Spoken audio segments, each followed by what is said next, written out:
Hello students, आज हम next bond parameter पढ़ने वाले हैं, वो है बॉन्ड एंगल। फर्स्ट हमने बॉन्ड लेंथ पढ़ा था, अब हम बॉन्ड एंगल पढ़ने वाले हैं। Bond angle means what? Bond angle जो होता है, it is the angle between the two adjacent bonds of an atom in a molecule made up of is called as bond angle. जैसे एक example ले लेती हूँ मैं, वाटर मॉलिक्यूल। वाटर मॉलिक्यूल में ये ऑक्सीजन है, यहाँ पर एक हाइड्रोजन होता है, यहाँ पर एक हाइड्रोजन होता है, तो ये जो होगा it is the angle between the bonded atom, central atom and bonded atom is called as what? Bond angle. समझा क्या बताया मैंने आपको? बॉन्ड एंगल का मतलब क्या होता है? It is the angle between the bonded atom, central atom and bonded atom. Definition लिखना है तो आप लिख लीजिए, it is an average angle between the orbitals, it is an average angle between the orbitals containing bonding electron pairs around the central atom in a molecule।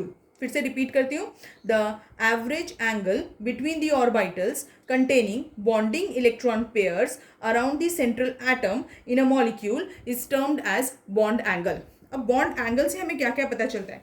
First thing, bond angle helps to determine the shape of molecule. Molecule का shape क्या होगा हमें ये पता चलता है bond angle से। Second thing, it is expressed, अब एंगल है, एंगल काय में एक्सप्रेस करते हैं? डिग्रीज में, तो it is expressed in degree, minute, second, ऐसे इसे एक्सप्रेस कर सकते हैं। ठीक है, now let's see the factors on which the bond angle depends. Factors, सबसे फर्स्ट फैक्टर तो हमने पढ़ा हुआ है हाइब्रिडाइजेशन। क्या है? हाइब्रिडाइजेशन में ही हम बॉन्ड एंगल पढ़ते थे, याद आया आपको? हाइब्रिडाइजेशन, हाइब्रिडाइजेशन में कैसा रहेगा, जितना हाइब्रिडाइजेशन की स्टेट डिसाइड करेगी कि उसका बॉन्ड एंगल कैसा होगा। जैसे अगर एक एग्जांपल ले लूँ मैं, sp3 हाइब्रिडाइजेशन है तो बॉन्ड एंगल कितना होता है? ये ऊपर का पार्ट हाइब्रिडाइजेशन के लिए छोड़ देते हैं और ये बॉन्ड एंगल, इसका बॉन्ड एंगल कितना होता है? 109 डिग्रीज 28 मिनट्स। अगर sp2 हाइब्रिडाइजेशन है तो बॉन्ड एंगल कितना होता है? 120 डिग्री। हमने पढ़ा था, आपको याद होगा। नहीं याद है तो आप हाइब्रिडाइजेशन वाला वीडियो फिर से देखिएगा। sp हाइब्रिडाइजेशन तो बॉन्ड एंगल कितना होगा? 180 डिग्री। मीन्स बॉन्ड एंगल किस पर डिपेंड करता है? हाइब्रिडाइजेशन पे। अगर हम इसे ठीक से ऑब्जर्व करें तो एक और चीज हमें पता चलती है कि s कैरेक्टर भी डिसाइड करता है हाइब्रिडाइजेशन के लिए। देखो यहाँ पर s कैरेक्टर कितना है? 25% और यहाँ पर s कैरेक्टर कितना है? 50%। जैसे जैसे s कैरेक्टर इंक्रीज होता है बॉन्ड एंगल इंक्रीज होता है। As the s character increases bond angle क्या होता है?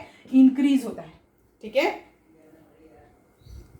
अब नेक्स्ट जो अभी हमें इसमें बताना है वो है एक और चीज, एक और फैक्टर है जिस पर डिपेंड करती है, वो है लोन पेयर रिपल्शन।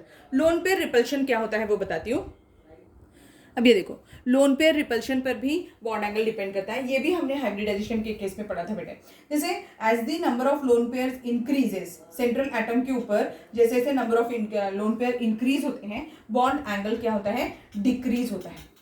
ठीक है, जैसे एग्जांपल लिया था मैंने अमोनिया मॉलिक्यूल। अमोनिया मॉलिक्यूल में नाइट्रोजन है, तो नाइट्रोजन ने 3 बॉन्ड बनाए थे और इसके पास एक लोन पेयर था, तो यहाँ पर हाइड्रोजन हाइड्रोजन। अब क्या होता है कि loan pair bond pair repulsion जो होता है वो ज्यादा होता है, इसीलिए ये बॉन्ड एंगल्स, ये जो वाले बॉन्ड्स होते हैं ये पास पास में आ जाते हैं और बॉन्ड एंगल कम हो जाता है। अगर मैं CH4 मॉलिक्यूल का केस कंसीडर करूं, इसके पास में 0 लोन पेयर्स होते हैं, तो हाइड्रोजन ऐसे अरेंज्ड होते हैं और इनका जो बॉन्ड एंगल है वो कितना है? 109 डिग्रीज 28 मिनट्स। बट यहाँ पर एक लोन पेयर प्रेजेंट है, तो lone pair bond pair repulsion ज्यादा होता है as compare to bond pair repulsion. That's why the bond angle decreases by 2.5 degree से डिक्रीज हो जाता है, तो इसका बॉन्ड एंगल कितना हो जाएगा? It will be 107 degrees. Ammonia molecule का बॉन्ड एंगल कितना होता है? 107 डिग्रीज। एक और एग्जांपल ले लेते हैं, वाटर मॉलिक्यूल। वाटर में oxygen is the central atom, oxygen इसके पास में 2 लोन पेयर्स होते हैं और एक हाइड्रोजन बॉन्डेड है। अब देखो इसमें लोन पेयर रिपल्शन सबसे ज्यादा होता है as compare to lone pair bond pair repulsion, और बॉन्ड पेयर रिपल्शन सबसे कम होता है। तो अभी क्या होगा? इसका रिपल्शन बहुत ज्यादा है तो ये यहाँ पर पास पास में आ जाएंगे। अभी पास पास में आ जाएंगे, तो अभी बताया मैंने एक लोन पेयर जो है ये कितने से कम करता है? 2.5 से। अब यहाँ पर 2 लोन पेयर है इसीलिए कितने से कम होगा? 2 टाइम्स 2.5 से कम हो जाएगा। तो 109 में से 2 बार अगर कम करेंगे तो कितना हो जाएगा? 104 डिग्रीज 0.5 डिग्रीज। ऐसा डिक्रीज होगा। ठीक है, समझ में आ गया। मीन्स टोटल 5 डिग्रीज से हमने डिक्रीज कर दिया। Means as the number of lone pairs increases on the central atom, bond angle decreases. ठीक है, समझे आपको क्या बताया मैंने? इस पर भी क्वेश्चन बहुत बार पूछता है। Next factor is electronegativity. Electronegativity के हेल्प से भी हम बता सकते हैं कि बॉन्ड एंगल में क्या चेंजेस आएंगे। इलेक्ट्रोनेगेटिविटी जो है वो जितनी ज्यादा होगी बॉन्ड का एंगल उतना कम होगा। ठीक है, और जैसे जैसे बॉन्ड एंगल इंक्रीज होगा अगर इलेक्ट्रोनेगेटिविटी डिक्रीज होगी, मीन्स ये इनवर्सली प्रोपोर्शनल है बेटा। बॉन्ड एंगल के इनवर्सली प्रोपोर्शनल होती है इलेक्ट्रोनेगेटिविटी। जितना ज्यादा इलेक्ट्रोनेगेटिविटी होगा बॉन्ड एंगल उतना कम होगा। एग्जांपल बता देती हूँ, CH4 molecule, ammonia molecule and water molecule, इन सभी में sp3 हाइब्रिडाइजेशन है, पर इसकी इलेक्ट्रोनेगेटिविटी सबसे ज्यादा है, इसकी फिर है और इसकी। तो इसका बॉन्ड एंगल कितना है 104 डिग्रीज 5 मिनट्स, इसका कितना है 107 डिग्रीज और इसका कितना है 109 डिग्रीज 5 मिनट्स 5 सेकेंड। तो ऐसा हो जाएगा। तो इस पे देखो समझ में आ रहा है, इसकी इलेक्ट्रोनेगेटिविटी सबसे कम है तो इसका बॉन्ड एंगल सबसे ज्यादा है, और इसकी इलेक्ट्रोनेगेटिविटी इससे थोड़ी कम है, थोड़ी ज्यादा है तो इसका बॉन्ड एंगल कम है। इसका सबसे ज्यादा इलेक्ट्रोनेगेटिविटी, इसका बॉन्ड एंगल सबसे कम है। तो अगर मैं बॉन्ड एंगल का केस कंसीडर करूं तो ऐसा ऑर्डर हो जाएगा। ठीक है, दो सबका number of type of hybridization same ही था। ठीक है, समझ में आ गया सभी को मैंने क्या बताया बॉन्ड एंगल, और इस पे जो क्वेश्चंस आते हैं वो भी मैंने एग्जांपल्स ले लिए हैं। तो अब हम नेक्स्ट बॉन्ड पैरामीटर पढ़ेंगे, that is bond energy. Next bond parameter is bond energy. Bond energy is also termed as bond enthalpy भी बुलाते हैं इसे, या फिर बॉन्ड डिसोसिएशन एनर्जी भी बोल सकते हैं, और बॉन्ड डिसोसिएशन एंथैल्पी भी बता सकते हैं। अब होता क्या है मीनिंग बॉन्ड एनर्जी का? Bond energy means what? It is the amount of energy required to break 1 mole of the bond of a particular type between the atoms in the gaseous state. I repeat, the amount of energy required to break 1 mole of bonds of a particular type between the atoms in the gaseous state। जितनी energy हमें एक bond break करने के लिए, एक मोल of the एक particular type के bond जो गैसियस स्टेट में उसे ब्रेक करने के लिए लगती है, उसे हम क्या बुलाते हैं? बॉन्ड एनर्जी बुलाते हैं। इसके और भी नाम क्या है वो भी याद रख लीजिए आप। बॉन्ड एनर्जी भी बोल सकते हैं, बॉन्ड एंथैल्पी भी बुला सकते हैं, बॉन्ड डिसोसिएशन एनर्जी और बॉन्ड डिसोसिएशन एंथैल्पी भी बुलाते हैं इसे। ठीक है, और हर each bond has a characteristics value of this bond energy. और जो बॉन्ड की जो एनर्जी होती है वो काय में मेजर करते हैं? जिसमें एनर्जी मेजर की जाती है उसी में बॉन्ड की एनर्जी भी मेजर करेंगे। बॉन्ड की एनर्जी किलो जूल पर मोल में मेजर कर सकते हैं, और भी यूनिट्स हो सकते हैं। अभी it is generally expressed in the terms of kilo joule पर मोल, किलो जूल पर मोल।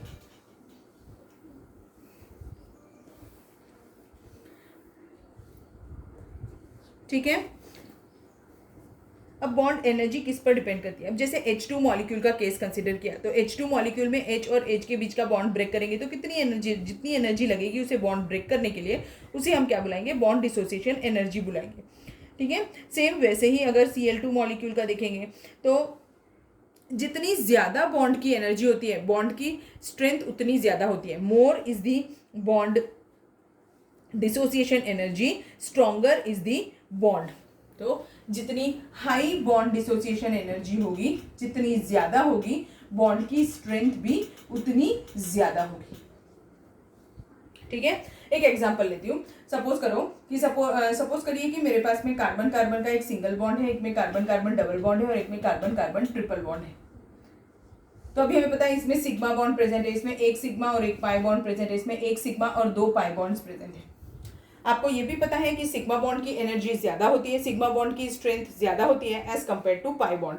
तो अगर हम ऐसा कंसीडर कर ले कि सिग्मा बॉन्ड को ब्रेक करने के लिए हमें 10 किलो जूल एनर्जी लगती है और पाई बॉन्ड ब्रेक करने के लिए हमें 5 किलो जूल की एनर्जी लगती है। तो अभी देखो क्या हो जाएगा, इसके लिए हमें 10 किलो जूल की एनर्जी लगेगी, यहाँ पर कितनी होगी 10 + 5 मीन्स 15 किलो जूल की एनर्जी लगेगी, यहाँ पर कितनी होगी 10 + 5 + 5 यानी कि 20 किलो जूल एनर्जी लगेगी। मींस जितने ज्यादा नंबर ऑफ बॉन्ड्स होंगे, बॉन्ड डिसोसिएशन एनर्जी भी उतनी हाई होगी।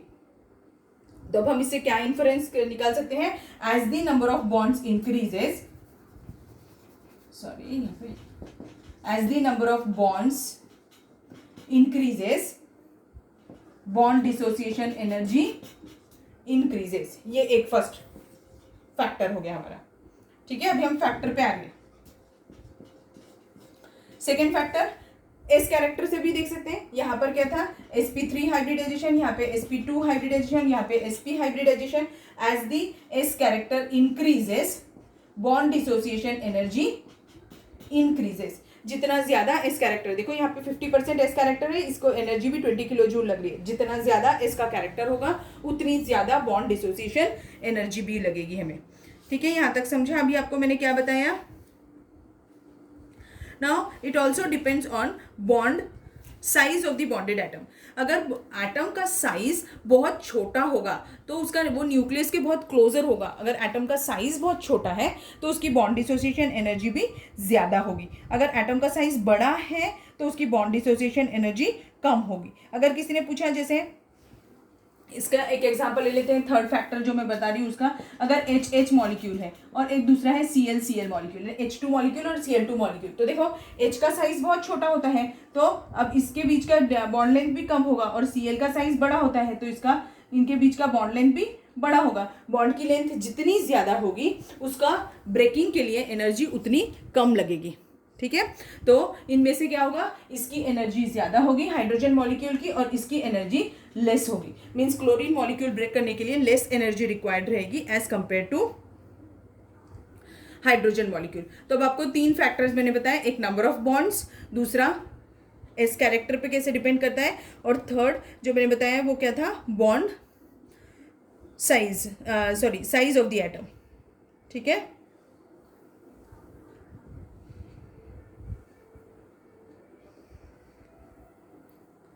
एक और बॉन्ड पैरामीटर होता है वो है बॉन्ड ऑर्डर। वो हम तब पढ़ेंगे जब मैं आपको मॉलिक्यूलर ऑर्बिटल थ्योरी पढ़ाऊंगी। मैंने आपको हाइब्रिडाइजेशन तक के सारी थ्योरीज पढ़ा दी थी। अब हाइब्रिडाइजेशन के बाद में ही मैंने बॉन्ड पैरामीटर शुरू किया है। तो बॉन्ड ऑर्डर करके जो बॉन्ड पैरामीटर होता है वो हम तभी पढ़ सकते हैं जब हमें मॉलिक्यूलर ऑर्बिटल थ्योरी आएगी। तो जब हम मॉलिक्यूलर ऑर्बिटल थ्योरी पढ़ेंगे तब मैं आपको बॉन्ड ऑर्डर के बारे में पढ़ाऊंगी। ठीक है, होप सो आपको समझ में आया होगा। इससे रिलेटेड क्वेश्चंस, ऑब्जेक्टिव क्वेश्चंस और थ्योरेटिकल क्वेश्चंस सॉल्व करने की कोशिश करिए। अगर कोई डिफिकल्टी है तो आप पूछ सकते हैं। ठीक है, आज की क्लास के लिए बस इतना ही काफ़ी है। Thank you.